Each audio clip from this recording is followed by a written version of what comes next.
इस एक्सपेरिमेंट में primary cell should have potential greater than that of the secondary cell.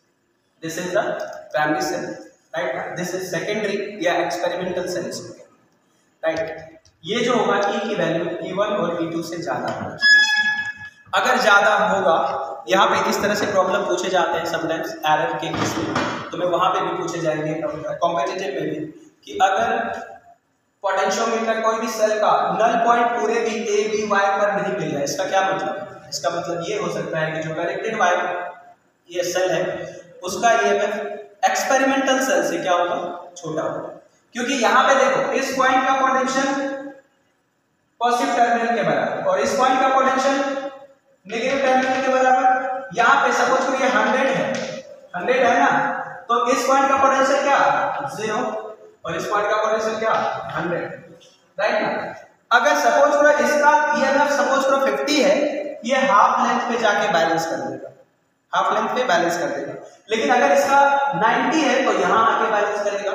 Suppose करो इसका EMF 110 है, तब ये कहीं भी बैलेंस नहीं करेगा, क्योंकि 110 का पोटेंशियल डिफरेंस है ही नहीं. फाइनल टू इनिशियल या इनिशियल टू फाइनल का पोटेंशियल डिफरेंस क्या है? 100 है. अगर हम चाहेंगे कि 110 मेजर कर ले कहीं पे, तो ऐसा कोई भी पॉइंट एग्जिस्ट नहीं करता है जिन दो पॉइंट के बीच का पोटेंशियल डिफरेंस 110 है. मतलब क्या? 100 और 0 के बीच में कोई भी पोटेंशियल, कोई भी ईएमएफ को मेजर किया जा सकता है. उससे बड़े पोटेंशियल को मेजर, ईएमएफ को मेजर नहीं किया जा सकता. ये बातें क्लियर है?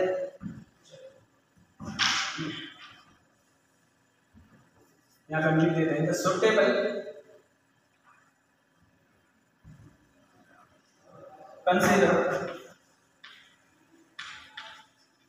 consider two cells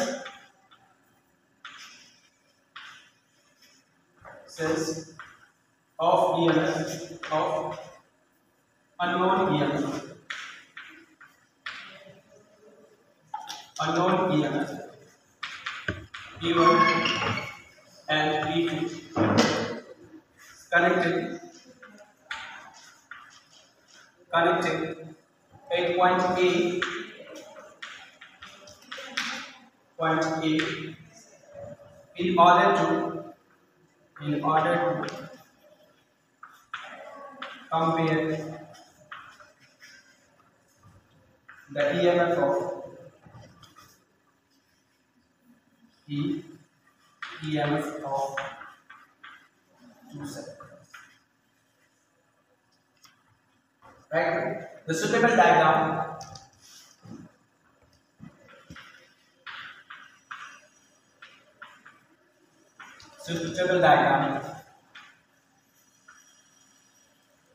to compare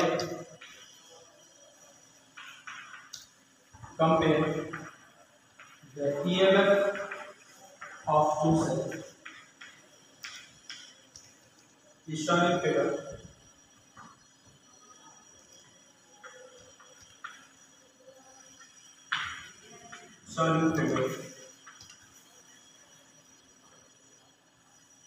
The suitable diagram to compare the EMF of cell is shown in figure, in which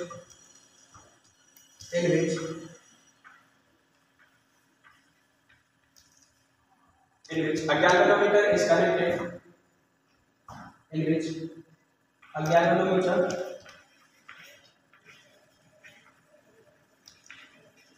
galvanometer is connected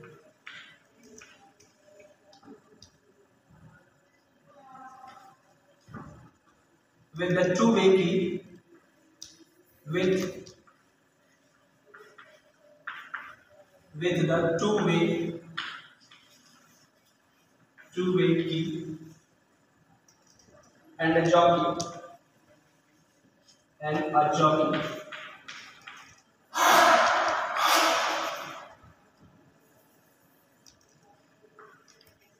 to perform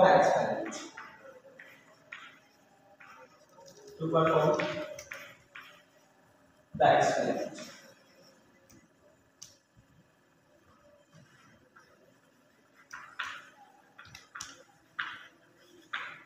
ये प्रैक्टिकल होगा ना तुम्हें, एक्सटर्नल का प्रैक्टिकल, ठीक है. उसमें तुम्हें ये पूछा जाएगा, ठीक है। क्या पूछा जाएगा कि टू वे की क्या होता है, प्राइमरी सेल क्या होता है, एक्सपेरिमेंटल सेल क्या होता है, जॉकी क्या काम करता है, what is rheostat, what is the use of rheostat.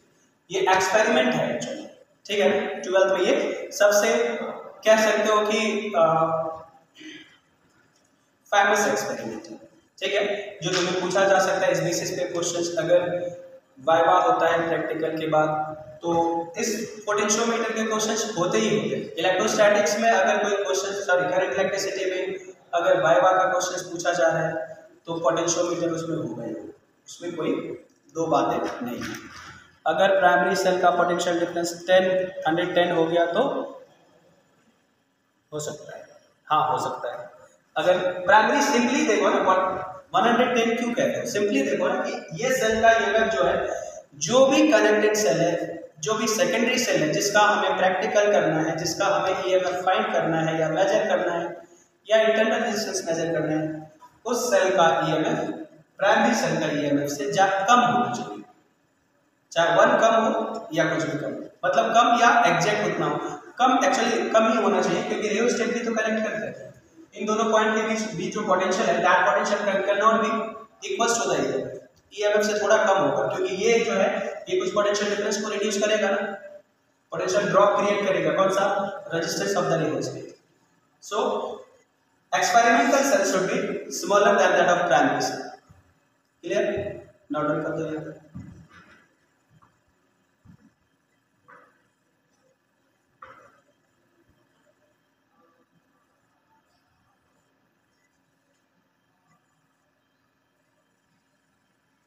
देखो यहाँ पे ये समझ सकते हो, ये जो पॉजिटिव सेल लगा हुआ है पॉजिटिव, ए पॉइंट का पोटेंशियल इसके पॉजिटिव टर्मिनल के बराबर है, E1 का पोटेंशियल इसके पॉजिटिव टर्मिनल के बराबर है। ये बातें क्लियर है। अब इसको अगर यहाँ पे कनेक्ट कर देंगे, इसको अगर 1 से कनेक्ट कर देंगे तो ये गैल्वेनोमीटर से करंट पास होने लगेगा, राइट, करंट पास होने लगेगा। तो क्योंकि ए पॉइंट नहीं, इस पॉइंट के बीच में, इस पॉइंट के बीच में और इस पॉइंट के बीच में पोटेंशियल, गैल्वेनोमीटर के अक्रॉस पोटेंशियल डिफरेंस क्रिएट हो रहा है, इस पॉइंट के बीच में और इस पॉइंट के बीच में पोटेंशियल डिफरेंस हो रहा होगा। हम क्या करेंगे, इसको शिफ्ट करेंगे, देखेंगे गैल्वेनोमीटर का डिफ्लेक्शन रिड्यूस हो रहा है, इंक्रीज हो रहा है, तो रीडिंग जिधर शिफ्ट करने के बाद, स्लाइड करने के बाद, जॉकी को जिधर स्लाइड करने के बाद डिफ्लेक्शन रिड्यूस हो रहा है, we will slide in that way either towards the left और राइट। हमें एक पॉइंट ऐसा मिलेगा जहां पे पोटेंशियल, जहां पे गैल्वेनोमीटर का डिफ्लेक्शन जीरो हो जाएगा, जीरो हो जाएगा। इसका मतलब क्या हुआ, गैल्वेनोमीटर के अक्रॉस पोटेंशियल डिफरेंस जीरो हो गया। इसका मतलब ये हुआ, ये जो नेगेटिव टर्मिनल है यहाँ से जो हमने कनेक्ट कर दिया, इसका मतलब इस सेल का जितना नेगेटिव टर्मिनल है, if this is the null point, it means इस पॉइंट का पोटेंशियल, नेगेटिव टर्मिनल का पोटेंशियल इस नल पॉइंट के पोटेंशियल के बराबर है। क्लियर। और ये जो पॉजिटिव टर्मिनल कनेक्टेड है, positive terminal having potential equals to potential of point A, it means ये लेंथ अगर मेजर कर देंगे तो ए और जे के बीच जो भी लेंथ होगा वो ईएमएफ E1 के डायरेक्टली प्रोपोर्शनल है। फिर इसको हम डिस्कनेक्ट कर देंगे, कनेक्ट किसको कर देंगे, इसका काम खत्म। ये इसको हम डिस्कनेक्ट कर दिया, ये ऐसे ही लगा हुआ है, जब तक क्लोज सर्किट में नहीं है तब तक करंट पास नहीं करेगा, तब तक कोई इसका रोल नहीं होगा। हमने सेकंड सेल को कनेक्ट कर दिया, अब सेकंड सेल को कनेक्ट किया, फिर से डिफ्लेक्शन स्टार्ट हो गई, क्योंकि इन दोनों का ईएमएफ अलग अलग था। ये इसको बैलेंस कर रहा था, इसको बैलेंस नहीं कर रहा था। अब क्या करेंगे, फिर से बैलेंसिंग पॉइंट ढूंढेंगे। कैसे, सर्च करेंगे बैलेंसिंग पॉइंट। यहाँ पे की होता है, इसको हम कहते हैं जॉकी, राइट ना। इस पॉइंट पे मेटलिक होता है, वो वायर से कनेक्टेड होता है। वायर से हम यहाँ पे रखते हैं, यहाँ पे डिफ्लेक्शन हो रहा है, यहाँ पे डिफ्लेक्शन हो रहा है, यहाँ पे डिफ्लेक्शन हो रहा है। इस तरह से हम अलग अलग पॉइंट को चेक करते हैं। हमने जिस पॉइंट पे डिफ्लेक्शन देखा कि जीरो हो गया, that is the null point, that is the balancing point. Then we can say, we can measure this length, that is suppose करो L1, तो हम क्या लिखेंगे, E1 is directly proportional to L1 और E2 is directly proportional to L2। दोनों को divide कर दो, कंपेयर हो जाएगा। यहां तक नोट कर दिया गया। Done up to here everyone.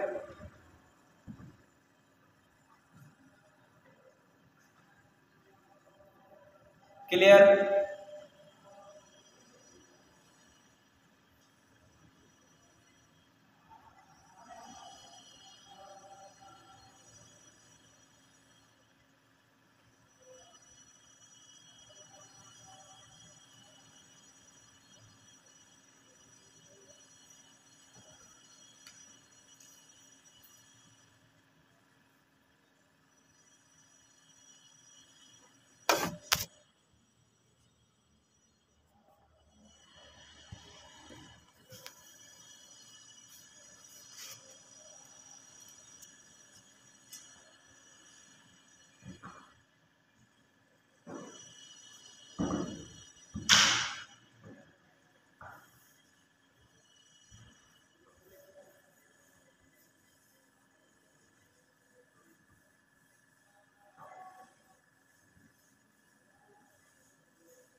लिखेंगे suppose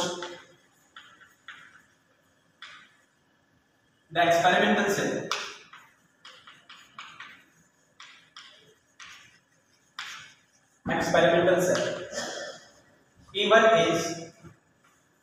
E1 is connected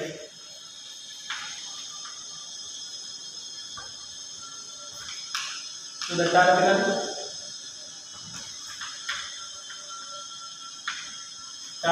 of galvanometer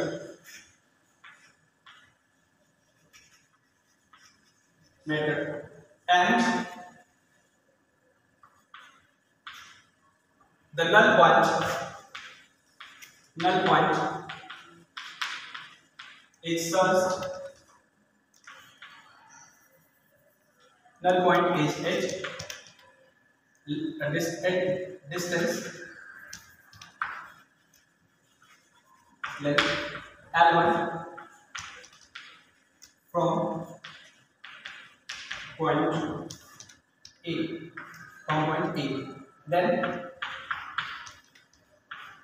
then what? E1 is directly proportional to L1.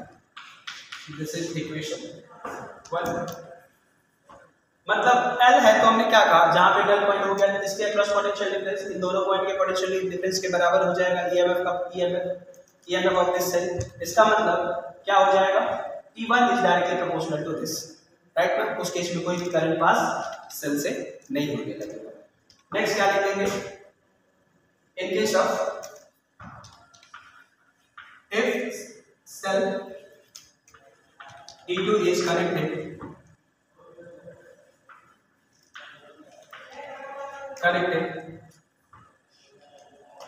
then null point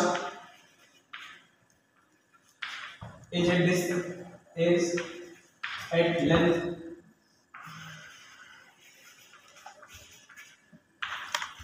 L2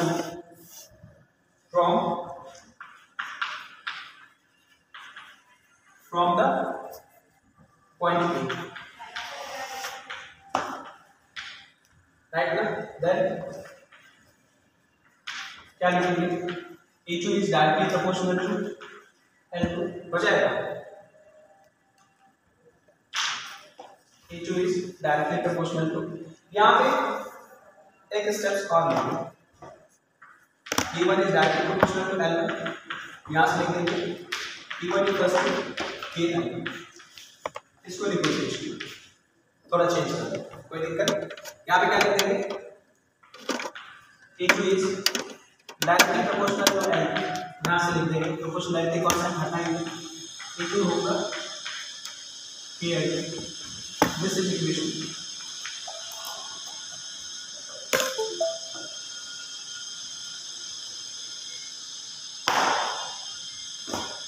Then up to here,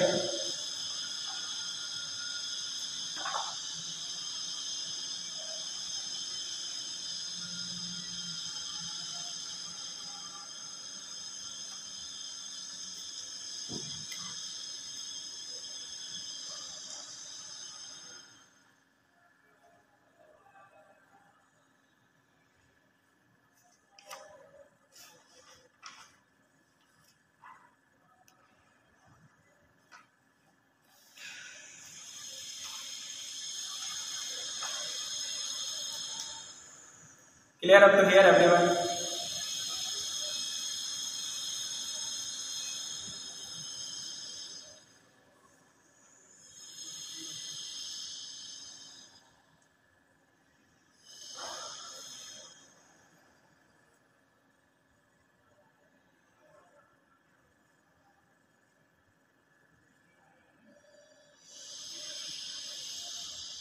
one और टू को डिवाइड कर,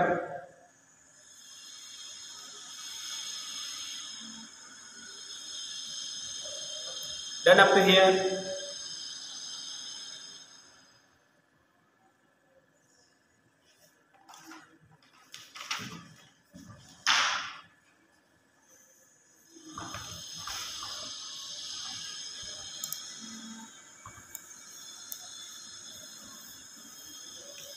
लिख दो, यहाँ पे डिवाइड इक्वेशन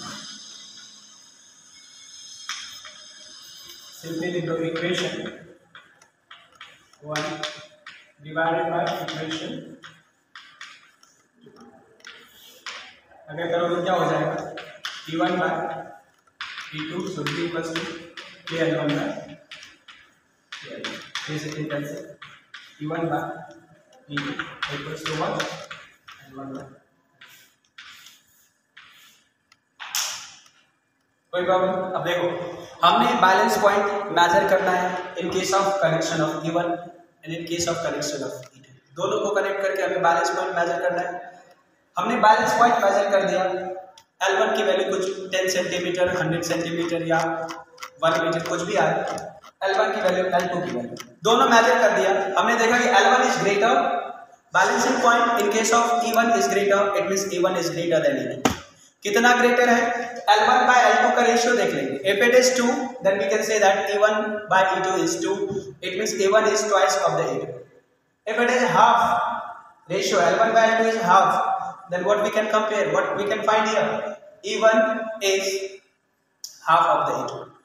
E2 का half, E1 greater है।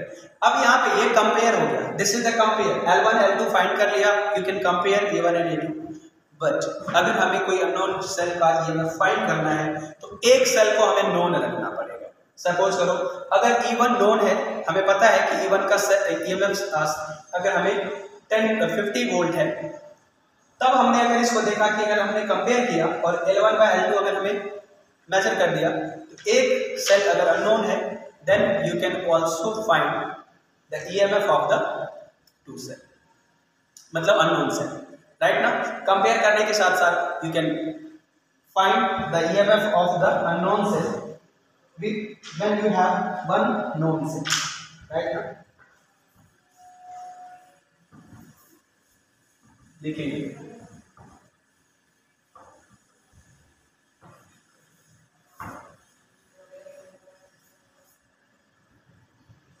ये कंपेयर कर देंगे, दिस इज द कंपैरिजन ना।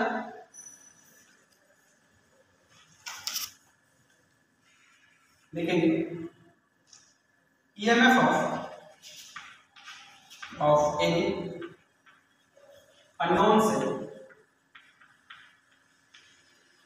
Unknown cell can be find by using our formula,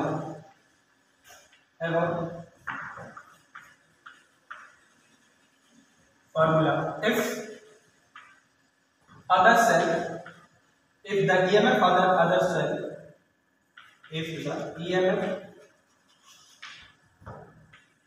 of other cell is मतलब देखो L1 की वैल्यू 50 आया, L2 की वैल्यू 100 आया, तो क्या आ जाएगा यहाँ से E1 बाय E2 की वैल्यू आ गया 1/2, राइट। अब हमें पता है कि E2 की वैल्यू सपोज करो 50 वोल्ट है, E1 की वैल्यू क्या हो जाएगा, E1 की वैल्यू हो जाएगा E2 bye 50/2, that is 25 volt. मतलब क्या, कंपेयर करने के साथ साथ इससे हम अननोन सेल का ईएमएफ फाइंड भी कर सकते हैं, but when we are going to find this EMF of a known cell, उस टाइम पे एक हमें नोन सेल चाहिए, एंड दोनों सेल जो एक्सपेरिमेंटल है, that cell should have smaller potential than that of the primary cell। अगर primary cell से कोई ज्यादा EMF का सेल है तो उसके साथ कोई भी सुटेबल या कोई भी यूजफुल एक्सपेरिमेंट पॉसिबल नहीं है। किससे? पोटेंशियोमीटर से। Potentiometer can't perform any useful और suitable experiment for the EMF of primary cell less than that of the experiment। Clear? क्योंकि हमारे नल पॉइंट कहीं भी नहीं मिलेगा, any point, but it means no point is existing having potential difference across the greater EMF of the cell। Note down कर लो यहाँ।